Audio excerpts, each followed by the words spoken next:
Welcome back to the Deep Dive.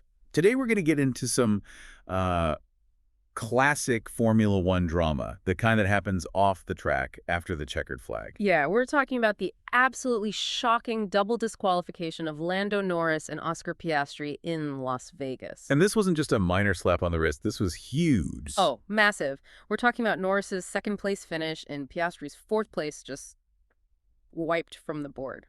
So our mission today is to really understand the obscure technical rule that led to this blunder. Okay, let's start there. Let's unpack this critical component, the plank.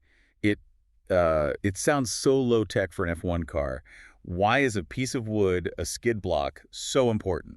Well, it's the ultimate check on performance, really. That plank, which is made of a wood composite called J-Brock, is there to enforce a minimum ride height. Right, because the lower the car, the more aerodynamic grip you get. Exactly, more downforce. So when the plank is new, it's 10 millimeters thick. The rule article 3.5.9 is totally absolute. After the race, it has to measure at least 9 millimeters everywhere. Wow. So you get exactly 1 millimeter of where to play with. That's it. 1 millimeter is the difference between a podium and, well, a DQ. So given that incredibly tight tolerance, how did the McLaren cars actually measure up when they came in for inspection? They failed. It was an objective failure. The FIA technical delegate, Joe Bauer, measured them, and the rear skids on both cars were below the legal minimum. And McLaren's own people were there to see it. Yep. They confirmed the measurements. There's just no room for interpretation there. It's measured, it's recorded, and that makes it a slam dunk disqualification A offense. slam dunk. So there was no argument McLaren could even make. None whatsoever. I mean, once that measurement is confirmed, the regulation is black and white. Yeah. And what's interesting is that McLaren accepted it immediately.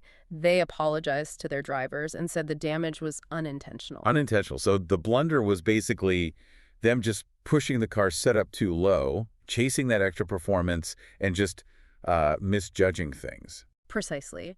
They were running an extremely aggressive setup. And you have to remember, Las Vegas was kind of a perfect storm for this. What do you mean? You had fresh, abrasive tarmac and really cold night temperatures, around 16 degrees Celsius. Okay. Those conditions, plus the high speeds, just caused the cars to bottom out way more than McLaren simulations must have predicted over 50 laps. Which brings up the question of their models. I mean, shouldn't their state-of-the-art simulations have seen this coming?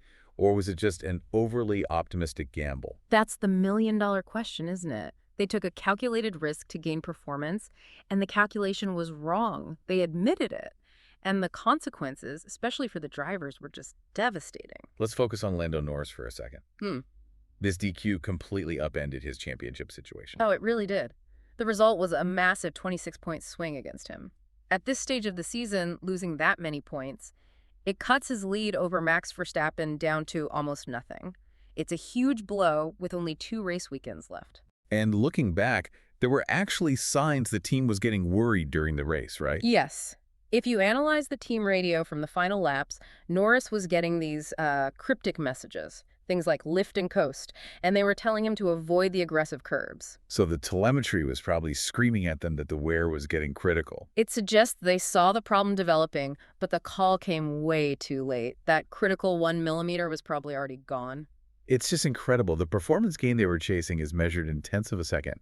But the difference between winning all those points and going home with 0 was that 1 millimeter of wood. It really just underscores the razor-thin margins these teams operate on. It's a brutal lesson in risk versus reward. So a final thought for you to chew on. Considering this very public, very painful failure, how is this going to change how every F1 team approaches a new street circuit?